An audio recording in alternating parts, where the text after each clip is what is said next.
Hello friends, welcome back to the next lecture.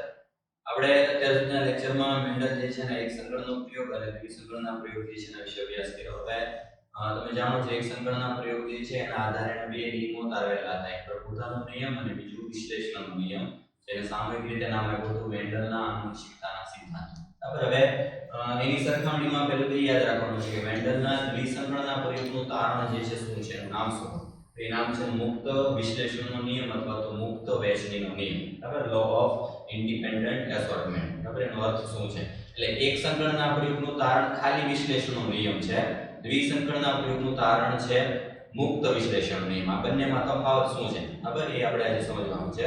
એટલે આ નિયમ તારણ સમજતા પહેલા આપણે આગળ જે મેન્ડલનો દ્વિસંકળનો પ્રયોગ જે છે શું હતો એના વિશે ટૂંકમાં પહેલા રિવાઇઝ કરી લઈએ, પછી એના પરથી આપણે એનું તારણ જે છે એ ચર્ચા કરીએ. જો તો તમે જાણો છો પ્રમાણે દ્વિસંકળનો પ્રયોગ હોય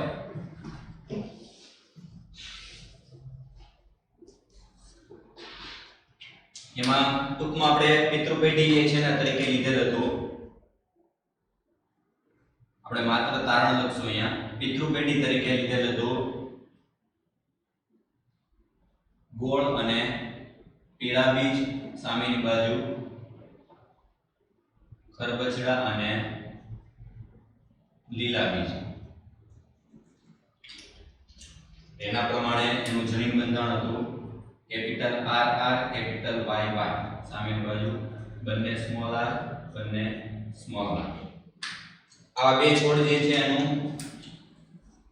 પરફલન કરાયું. પરફલન કરવાથી આપણને પ્રાપ્ત થઈ હતી F1 પેઢી. F1 પેઢીમાં સ્વાભાવિક રીતે આ બંનેમાંથી એક એક જે છે જનીનોની જોડ વારસા મળે. કેપિટલ આર કેપિટલ વાય, આ બધી વારસા મળે છે સ્મોલ આર સ્મોલ વાય. આવા બધા છોડ મતલબ કે બધા જ છોડ ના બીજ કેવા મળે છે? ગોળ અને પીળા. એટલે કે આમાં પ્રભુતાનો નિયમ જે છે એ લાગુ પડે છે. હવે એના પછી આ જે છોડ જે છે એમાં સ્વફલન કરવા દેવામાં આવ્યું. સ્વફલન કરવા દેવાથી મળેલી F2 પેઢી. F2 પેઢીમાં ટોટલ 4 પ્રકારના આપણને જે લક્ષણ ધરાવતા છોડ પ્રાપ્ત થયા. કયા કયા? ગોળ, પીળા બીજ, ગોળ, લીલા બીજ, ખરબચડા, પીળા બીજ અને ખરબચડા લીલા બીજ. F2 પેઢીમાં ટોટલ 4 પ્રકારના છોડ જે છે પ્રાપ્ત થયા અને એનું જનીન બંધારણ જે છે એના આધારે એના બે અલગ અલગ જે છે જનીન સ્વરૂપ અને સ્વરૂપ પ્રકાર એવા બે પરિણામ જે છે મળ્યા. એટલે સ્વરૂપ પ્રકાર પરિણામે પ્રમાણ 9:16, 3:16, 3:16, 1:16, 9 3 3 3 1. 9 3 3 1 પરિણામ જે છે સ્વરૂપ પ્રકાર પ્રમાણે મળે. હવે મહત્વની બાબત સમજવાની શું છે? જો જેના આધારે મેન્ડલે એક મુક્ત વિશ્લેષણનો નિયમ તારવેલો છે. જો તો તમે પિતૃપેઢી જોશો, ગોળ અને પીળા બીજ છે, સાથે ખરબચડા અને લીલા બીજનું સંકરણ કરાવાય. એમાંથી જે F1 પેઢી મળે એ F1 પેઢી જે છે એનું પરિણામ તો સ્વાભાવિક છે કે આ બંને શુદ્ધ જે છે છોડ લીધા હતા. બેમાંથી સરખા સરખા જે છે જનીનની જોડ વારસા મળે, પ્રભુતાનો નિયમ લાગુ પડે એટલે સ્વાભાવિક છે કે આ બધા છોડ જે છે એ ગોળ અને પીળા જ મળવાના છે. પણ મહત્વની બાબત શું છે? જો હવે ગોળ અને પીળા બીજ વાળા પિતૃ જે છે એમાં સ્વફલન કરવામાં આવે. મતલબ કે એમાં એક નર છોડ તરીકે ગોળ અને પીળા હશે, માદા છોડ તરીકે ગોળ અને પીળા હોય. એનું સ્વફલન કરવા દેવામાં આવ્યું તો આપણને પિતૃ પેઢી સિવાયના બે મિશ્ર પ્રકાર જે છે આપણને મળ્યા. જેમ કે જો ગોળ અને પીળા આ પિતૃમાં હતા એટલે એના જેવી સંતતિ પ્રાપ્ત થઈ. બીજું ખરબચડા અને લીલા એ પણ પિતૃ પેઢીમાં હતા. જે પિતૃ પેઢીમાં હતા એવા બે પ્રકારના છોડ તો મળ્યા જ, પણ સાથે સાથે બે પ્રકાર એવા મળ્યા કે જે ક્યાં અત્યાર સુધી પિતૃમાં હતા ને, મતલબ કે લક્ષણો મિશ્ર થઈને કોઈ નવો પ્રકાર જે છે નિર્માણ થયો. ગોળ અને લીલા એવું તો કોઈ મિશ્રણ જ નહોતું. આ ગોળ છે, આ બાજુ લીલા છે, અને ખરબચડા પીળા ખરબચડા છે આ બધું પીળા છે, મતલબ કે બંનેના લક્ષણો મિશ્ર થઈ અને એક નવો પ્રકાર જે છે નિર્માણ થયો અને એની આપણને સંખ્યા પણ 3 જેમ જે છે મેળ. ટોટલ 16 જે છે એમાંથી 9 અને આ 1 10 જે છે પિતૃ જેવા મળ્યા. તો બાકીના 3 એટલે 6 પ્રકાર એવા મળ્યા કે જે આગળની કોઈ પેઢીમાં એવો પ્રકાર હતો જ નહીં, એટલે મિશ્ર પ્રકાર જે છે ઉત્પન્ન થયો. એટલે મિશ્ર પ્રકાર ઉત્પન્ન થવાનું કારણ શું? બરાબર, એ કારણને આધારે મેન્ડલ જે છે એનું નિર્માણ કર્યું. કારણને નામ આપ્યું મુક્ત વહેંચણીનો નિયમ અથવા તો મુક્ત વિશ્લેષણનો નિયમ. એ શું કહેવા માંગે જો તો સૌથી પહેલા મુક્ત વિશ્લેષણ જે છે નો નિયમ જોઈ લે કે નિયમ શું છે અને પછી એને આપણે આમાં ઉદાહરણ જે છે એના આધારે સમજીએ. નિયમ છે જ્યારે કોઈ સંકરણમાં એક સાથે બે જનીનોની જોડનું વારસાગમન એટલે કે બે લક્ષણો એક સાથે બે લક્ષણોનું વારસાગમન થતું હોય ત્યારે એક લક્ષણના જનીનો ની વારસાગમન પ્રક્રિયા સાથે બીજા લક્ષણના જનીનોનું વારસાગમન સ્વતંત્ર રીતે થાય છે.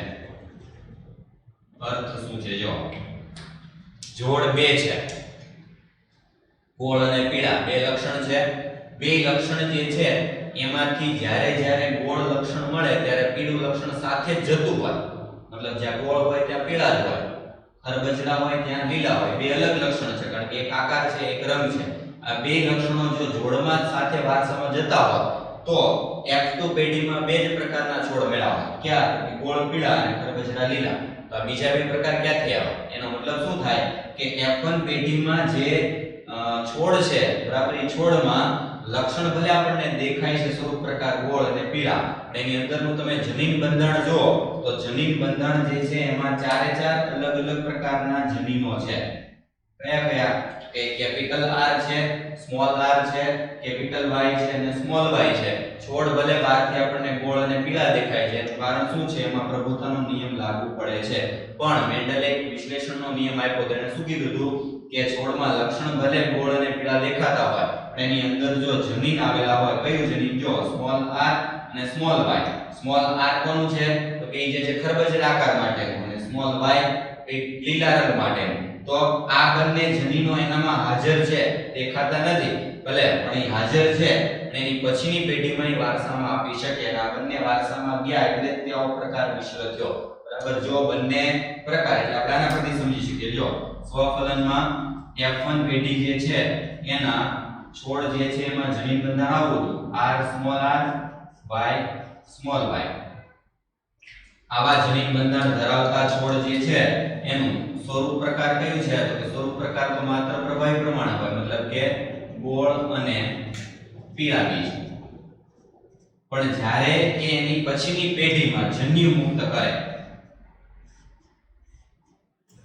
આ શું થશે? એની પછીની પેઢીમાં જન્યુ. તો જ્યારે આવો છોડ જે છે એની પછીની પેઢીમાં જન્યુ મુક્ત કરે, મતલબ કે ગોળ ને પીળા બીજ વાળા છોડના વારસામાં ખાલી ગોળ અને પીળા બીજ જ ના છે, બધા જે એનામાં દેખાતા નથી એવા લક્ષણ પણ એના વારસામાં આપી શકે. કઈ રીતે? દાખલા તરીકે તો કે બધા સ્વતંત્ર છે, આ ચારે ચાર છૂટા પડી જાય. કેપિટલ R y સાથે જોડાશે તો આવો પ્રકાર વારસામાં જશે R y. Capital R small y સાથે વારસામાં જશે તો કેપિટલ R સ્મોલ y. આવો પ્રકાર બનશે. સ્મોલ r કેપિટલ y સાથે વારસામાં જશે, આવો પ્રકાર આવશે અને બંને સ્મોલ વાળા ભેગા થશે. ચારે ચાર, એનો મતલબ કે કેપિટલ R ને સ્મોલ r સાથે કઈ લેવા દેવા નથી, કેપિટલ Y ને સ્મોલ y સાથે કઈ લેવા દેવા નથી અને R ને Y ને કઈ લેવા દેવા નથી. ચારે ચાર સ્વતંત્ર જુદા પડી જાય. ચારે ચાર સ્વતંત્ર જુદા પડે એમાંથી કોણ કોની સાથે જોડાશે એના આધારે એની પછીની પેઢી જે છે એનો આધાર રહેશે. જો આ બંને પ્રકાર વારસામાં જશે તો મળશે ગોળ પીળા. આ બંને જો ભેગા થશે તો ગોળ લીલા, આ બંને હશે તો ખરબચડા પીળા, આ બંને હશે તો ખરબચડા લીલા. એટલે જો જન્યુ ટોટલ 4 પ્રકારના નિર્માણ થાય છે. એ જન્યુ નિર્માણ થવા માટે જવાબદાર શું છે તો કે જન્યુઓ સ્વતંત્ર રીતે મુક્ત થાય છે. આ સ્વતંત્ર રીતે મુક્ત થવાની પ્રક્રિયા બરાબર એને કહેવાય મુક્ત વિશ્લેષણનો નિયમ. એક સંકળના પ્રયોગમાં આપણે જનીનની જોડ એક જ હતી, કેપિટલ T અને સ્મોલ t. એમાં એવું હતું કે બે જુદા પડી જાય પણ એક લક્ષણ પૂરતું હતું. એની સરખામણીમાં બે લક્ષણ લઈએ ત્યારે શું કે એક લક્ષણના જનીનની જોડને બીજા લક્ષણના જનીન જોડ સાથે કાંઈ લેવા દેવા હોય નહીં. બરાબર એ પોતાની રીતે જ બધા જે સ્વતંત્ર મુક્ત થાય. સ્વતંત્ર મુક્ત થતા હોય તો જ આવી બે અલગ અલગ પ્રકારની જંતુઓ જે છે એનું નિર્માણ થાય. બરાબર એટલે મેન્ડલે જે છે મુક્ત વિશ્લેષણના નિયમને આધારે એવું કહી દીધું કે એક લક્ષણના જનીનની જોડને બીજા લક્ષણના જનીન જોડ સાથે કોઈ લેવા દેવા હોય નહીં. બધા જનીન સ્વતંત્ર છૂટા પડે એટલે સ્વરૂપ પ્રકાર જે છે એના જેવા તેની પછીની પેઢીના સ્વરૂપ પ્રકાર હોય એવું જરૂરી નથી, કારણ કે એની અંદર જનીન પ્રકાર જુદા છે. જનીનો બધા સ્વતંત્ર છૂટા પડે એટલે આપણે જો 4 અલગ અલગ પ્રકારના સ્વરૂપ પ્રકાર મુક્ત થયા છે. 4 અલગ અલગ પ્રકારના છોડ નિર્માણ થાય છે. એનું કારણ શું છે? કારણ કે આવા જનીન એની અંદર હતા. એ જનીન સ્વતંત્ર છૂટા પડતા હોય તો જ આ પ્રકાર જે છે એ શક્ય છે. બરાબર આપણે આ પરિણામ જે છે ને એક સંકળના પ્રયોગને આધારે સમજીએ તો પણ બહુ સિમ્પલ છે. જો અને આપણે સરખામણી કરીએ તો એક સંકળનો પ્રયોગ હતો એમાં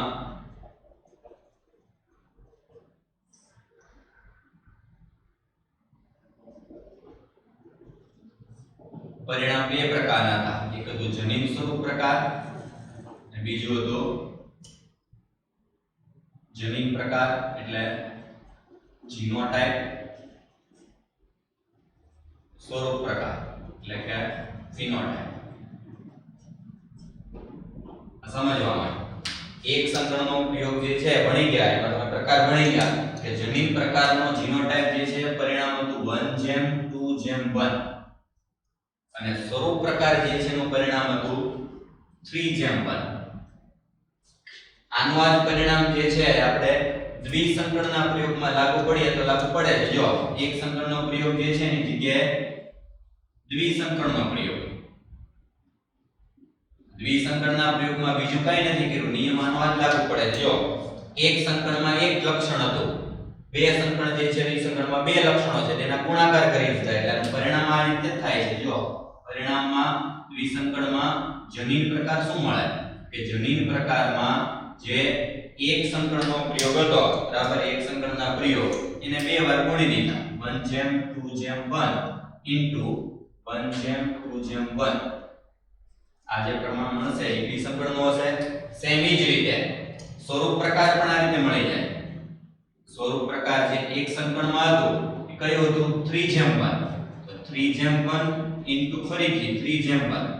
આ થઈ ગયું દ્વિસંકળ. પરિણામ જોઈએ ક્રોસ ગુણાકાર કરવાના છે. સિમ્પલ ગણિતની રીત ગુણાકાર કરવાનો 1 ઇન્ટુ 1 1 પછી 1 ઇન્ટુ 2 2 1 ઇન્ટુ 1 1 ફરીથી પાછા 2 લે 2 ઇન્ટુ 1 2 2 ઇન્ટુ 2 4 2 ઇન્ટુ 1 1 ફરીથી આ 1 ઇન્ટુ 1 1 ઇન્ટુ 2 1 ઇન્ટુ 1. તમે પરિણામ જે છે એ જોશો બરાબર. એકના ત્રણે ત્રણ જે છે એના સાથે ક્રોસ ગુણાકાર કરતા જવાના છે. 1 1 1 1 ચાર વખત આવી ગયા 2 2 2 છેલ્લું બાકી રહી ગયું 2 ચાર વખત 2 અને 1 જે છે 4. આ પરિણામમાં જ આગળ તમે જોશો તો ખ્યાલ આવશે કે દ્વિસંકળના પ્રયોગનું જનીન સ્વરૂપ પ્રકાર આ જ પ્રમાણે હતું. સેમ સ્વરૂપ પ્રકાર 3 × 3 9 આ રીતે. પછી 3 ને પાછું ગુણાકાર કરો એક સાથે 3 × 1 3 હવે એકનો હાલ એક સાથે 3 3 ફરીથી એક સાથે 1. પરિણામ શું મળે 9:3:3 એમ. એટલે આ પરિણામ જે છે આપણે મેળવ્યું છે એ પરિણામ ગુણાકાર કરવાથી મેળવી શકાય. જેમ બે સંકળનું કર્યું છે આવી રીતે તમે ત્રિસંકળનું પણ ગણી શકો. ખ્યાલ આવે? ત્રિસંકળમાં શું કરવાનું તો કે આવો 3 વખત ગુણાકાર કરવાનો. ત્રિસંકળનું તમને પૂછે કોઈ કે ત્રિસંકળનો જનીન પ્રકાર શું હશે તો 1/2/1 into 1/2/1 into 1/2/1 એના ત્રણ વખત જે છે એના ગુણાકાર કરો તમને એનું પણ જે છે પરિણામ મેળવી શકાય. એટલે જે પરિણામ એક સંકળનું હતું ઈ જ સેમ દ્વિસંકળમાં છે પણ ખાલી એનો ગુણાકાર કરેલો છે. આપણે એક સંકળના જનિત પ્રકાર અને સ્વરૂપ પ્રકારના આધારે દ્વિસંકળનો જનિત પ્રકાર અને સ્વરૂપ પ્રકાર જાણી શકીએ બે. બરાબર. અને એમાં કયો પ્રકાર મળે છે કેમ ઈ આપણે આગળના લેક્ચરમાં ચર્ચા કરેલ. બરાબર. હવે એક ટૂંકમાં એક સિમ્પલ રીત છે કે સમજી લે કે કોના કેટલા સ્વરૂપ પ્રકાર મળે અને કોના કેટલા જનિત પ્રકાર મળે. બરાબર. એ સમજવા માટેનું સૂત્ર છે. બરાબર. એ સૂત્ર વિશે ચર્ચા કરી. જો જન્યુઓના નિર્માણની સંખ્યા સ્વરૂપ પ્રકારની સંખ્યા કેટલી હોય અને એના જનિત પ્રકારની સંખ્યા કેટલી હોય ક્વેશ્ચન પૂછાય છે. એટલે ખાસ આજે યાદ રાખજો સૂત્રના આધારે આપણે એક સંકળનો પ્રયોગ હોય, દ્વિસંકળનો હોય, ત્રિસંકળનો હોય કે ચતુસંકળનો હોય જેટલા પણ લક્ષણો આપણે લેવા હોય બરાબર એના આધારે આપણે સૂત્રના આધારે ગણી શકીએ. જો સૌથી પહેલું સૂત્ર છે જન્યુઓની સંખ્યા અથવા સ્વરૂપ પ્રકાર જેને આપણે કહીએ છીએ ફિનોટાઇપ ની સંખ્યા કેટલી હોય ગણવા માટે સૂત્ર છે 2n. બીજું સૂત્ર છે જનીન પ્રકાર એટલે કે જીનોટાઇપ ની સંખ્યા થશે 3n. યુગ્મનન ફલિતાંડ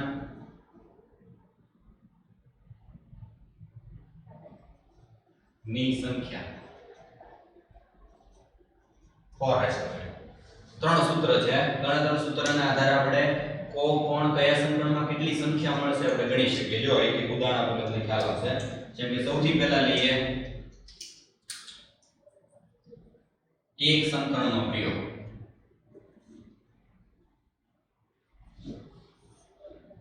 આ ત્રણેયમાં એક કોમન બાબત છે n. એટલે સૌથી પહેલા n શું છે સમજાય દો. આ ત્રણેયમાં થશે n બરાબર વિષમ યુગ્મી જનીનના જોડની સંખ્યા. ખાસ વિષમ યુગ્મી જે જનીનની જોડ વિષમ યુગ્મી હોય એવા જનીનની જોડ કેટલી છે એની સંખ્યા તમારે લેવાની છે અને n તરીકે લઈ શકાય 1 2 3 4 જે આવતી હોય તે. બરાબર. જો એક સંકળના પ્રયોગમાં તમને ખ્યાલ આવશે કે એક સંકળના પ્રયોગમાં તમને ખબર હોવી જોઈએ કે ટોટલ સ્વરૂપ પ્રકારની સંખ્યા કેટલી હતી અને ટોટલ જે છે જનીન પ્રકારની સંખ્યા કેટલી હતી. તો F1 પેઢી જે છે એમાં એક છોડ હતો એક સંકળમાં કેપિટલ T અને સ્મોલ t. કેપિટલ T અને સ્મોલ t જે છે એવો જનીન બંધારણનો છોડ હોય એટલે વિષમયુગ્મી જોડ થઈ. વિષમયુગ્મી જોડની સંખ્યા કેટલી થશે તો કે n બરાબર 1. તો એક સંકળના પ્રયોગ માટે જન્યુ કેટલા થશે? જન્યુની સંખ્યા 2n એટલે કે 2:1 જવાબ આવશે 2. એક સંકળના પ્રયોગમાં તમને ખ્યાલ છે કે જન્યુ ટોટલ જે છે 2 મળ્યા. કયા બે જન્યુ? એક સંકળ માટે જન્યુ 2 હતા. એક હતા કેપિટલ T, બીજો જન્યુ હતો સ્મોલ t. આ ખબર પડી જાય સંખ્યાના આધારે. જો 2n શું છે તો કે F1 પેઢી શું કામ લીધી? F1 પેઢીમાં વિષમયુગ્મી સંખ્યા હતી. વિષમયુગ્મી જોડ એક જ હતી એટલે એમાં n બરાબર 1 થાય. આ જોડ 1 છે. જન્યુમાં 2n લઈએ એટલે 2 મળે જવાબ. એનો મતલબ કે આવા પ્રકારનો છોડ બે જન્યુ નિર્માણ કરી શકશે કેપિટલ T અને સ્મોલ t. બરાબર. બીજું લઈએ જન્યુની જગ્યાએ જનીન પ્રકાર. જનીન પ્રકાર માટે સૂત્ર છે 3n. કેટલા થશે? 3:1 જવાબ આવશે 3. તો જનીન પ્રકારમાં 3 પ્રકારના હતા. બરાબર. જો આમાં સાથે સાથે જન્યુ અને સાથે સ્વરૂપ પ્રકાર પણ આવી જાય. કારણ કે સ્વરૂપ પ્રકાર કયા મળે? એક ઊંચો છોડ અને નીચો છોડ બે જ પ્રકાર હતા. બીજો કોઈ પ્રકાર નહોતો. એની બેની સંખ્યા મળી ગઈ. જનીન પ્રકાર 3n લઈએ એટલે 3 પ્રકાર મળે. 3 પ્રકાર કયા હતા? તો 3 પ્રકારમાં capital T, capital small t અને બંને સ્મોલ t. એક સંકળનો પ્રયોગ જે છે એમાં યાદ કરો તો એમાં જનીન સંકળ પ્રકાર જે છે ટોટલ 3 પ્રકારના મળ્યા હતા. કેપિટલ T, સ્મોલ t અને બંને જે છે સ્મોલ t. એટલે પરિણામ આવું હતું 1:2:1. બરાબર. જનીન પ્રકાર જે છે એ ટોટલ કેટલા પ્રકારના મળે? તો 3 પ્રકારના મળશે. એ ત્રણે ત્રણ પ્રકાર જે છે આ પ્રમાણે છે. ત્રીજું એમાં લઈએ કુલ છોડ કેટલા મળે. સંતતિ કોઈ પણ આપણે સંકલન કરીએ તો એમાં કેટલા છોડ મળશે કેમ ખબર પડે. જેમ કે આપણે આગળ લીધું 4 છોડ મળ્યા, દ્વિસંકરણમાં 16 મળ્યા. એ સંખ્યા કેમ ખબર પડે. સંખ્યા મેળવવા માટેની રીત એટલે કે યુગ્મન જ કે ફલિતાંક. બે નર અને માદા જન્યુનું જોડાણ કરવાથી કુલ છોડ કેટલા મળે ની સંખ્યા એમાં છે 4n એટલે થશે 4:1 સંખ્યા થશે 4. ટોટલ કેટલા મળે તો કે 4 જે છે મળે. ખ્યાલ છે 4 કયા કયા મળ્યા હતા. 3 છોડ મળ્યા હતા ઊંચા અને 1 છોડ નીચો. કુલ કેટલા થશે 4. 4 ટોટલ છોડ જે છે મળે છે. આપણે આના આધારે સમજી શકીએ. આ એક સંકરણ છે. સેમ એવી જ રીતે અને લાગુ પડે દાખલા તરીકે દ્વિસંકરણ માટે. દ્વિસંકરણ પ્રયોગ હોય તો દ્વિસંકરણ પ્રયોગ જે છે એમાં આપણે F1 પેઢી લઈએ. F1 પેઢીમાં જઈ બંધારણ આવું હતું RRYY. F1 પેઢીમાં પહેલી જે પિતૃ પેઢીમાં બધા સમયુગ્મી છે. એટલે સમયુગ્મી જોડ નથી લેવાની કઈ છે વિષમયુગ્મી.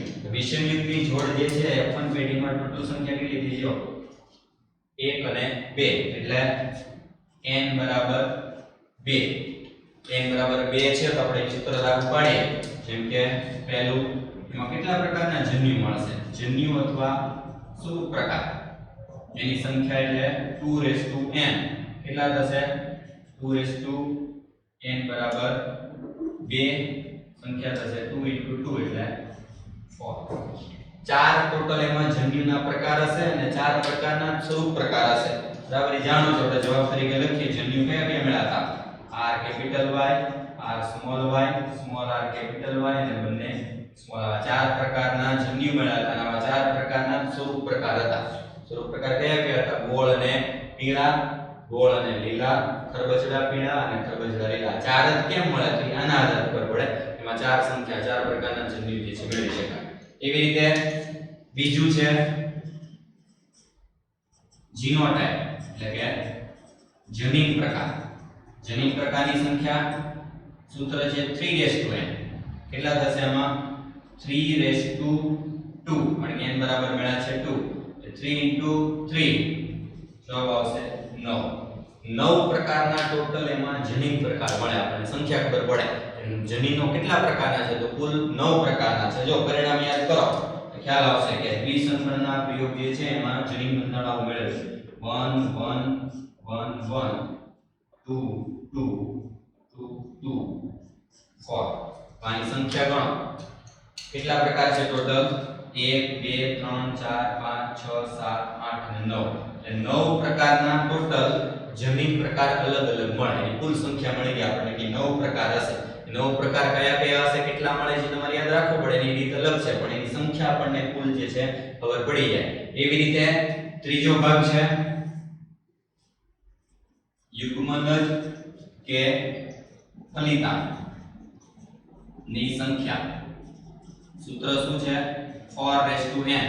આમાં કેટલા થશે n બરાબર 4:2 અને 4 * 4 જવાબ આવશે 16. 16 પ્રકારના કુલ છોડ મળે છે. બરાબર તમને ખ્યાલ છે આપણે દ્વિસંકરણનો પ્રયોગ ભણ્યા છે એમાં કુલ છોડ કેટલા મળ્યા હતા F2 પેઢીમાં કે 16 પ્રકારના ટોટલ છોડ જે છે મળે છે. આના આધારે આપણે એક સંકરણનો પ્રયોગ હોય દ્વિસંકરણનો પ્રયોગ હોય કે ગમે એટલા જે છે છોડ પ્રયોગ હોય એના આધારે એની સંખ્યા જે છે નક્કી કરી શકીએ. બરાબર એક ઉદાહરણ આપું. બીજું દાખલા તરીકે આમાં આવતું નથી. ઉદાહરણ તરીકે મેં આવું લીધું હોય ત્રિસંકરણનો પ્રયોગ.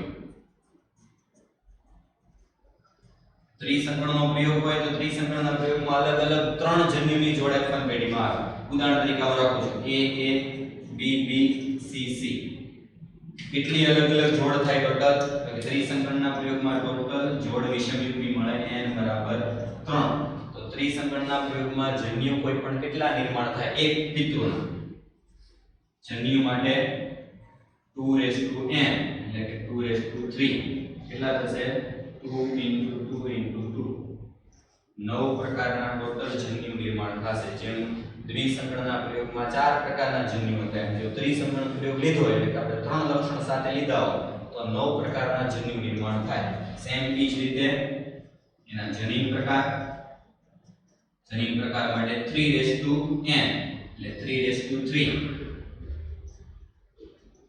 કેટલા થશે 27 પ્રકારના ટોટલ આપણને જનીન પ્રકાર મળે અને ટોટલ લક્ષણ એટલે કે યુગ્મનજ કે ફલિતાંડ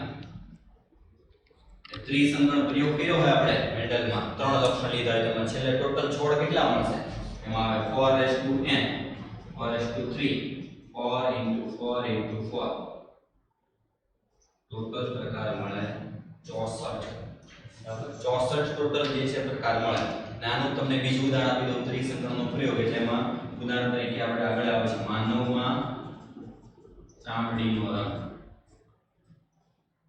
માનવમાં ચામડીનો રંગ જે છે એના માટે જવાબદાર ત્રણ જનીનો છે ત્રણ જનીનની જોડ દ્વારા મનુષ્યમાં ચામડીનો રંગ નિર્માણ થાય છે તમને એવું સિમ્પલ એના પરથી પૂછાય કે મનુષ્યમાં ચામડીના રંગ કેટલા પ્રકારના છે સીધી ખબર પડી કે મનુષ્યમાં ચામડીના રંગના ટોટલ 64 પ્રકાર છે મનુષ્યમાં 64 પ્રકારની ચામડી હોય 64 પ્રકારની ચામડીમાં સૌથી પહેલો રંગ છે એકદમ ડાર્ક અને સૌથી છેલ્લો જે છે એકદમ વ્હાઇટ એની વચ્ચેના 62 પ્રકાર મિશ્ર પ્રકાર છે એના આધારે મનુષ્યમાં જનીન કેવું મળે છે વારસામાં એના આધારે એની ચામડીનો રંગ નક્કી થાય એટલે એનું કારણ શું કે શું કામ 64 પ્રકારના રંગ મળે કારણ કે એના માટે જવાબદાર જનીન 3 છે ત્રણ જનીનની જોડ દ્વારા આપણા મનુષ્યનો ચામડીનો રંગ જે છે નક્કી થાય છે આપણે આગળ બહુજનીન વારસો જે છે ભણશું એ ટોપિકમાં ડિસ્કસ કરશું એટલે બહુ ઇમ્પોર્ટન્ટ છે આના આધારે તમને કોઈ પણ પ્રકાર જે છે એના જન્યુઓની સંખ્યા એના આધારે જે છે એના ફલિતાંડ કુલ કેટલા મળશે એ તમને પૂછી શકે અને સિમ્પલ જે છે આ ત્રણ સૂત્ર જે છે એના આધારે તમે પ્રેક્ટિસ કરો એટલે ગણતરી કરી એનો તમે જવાબ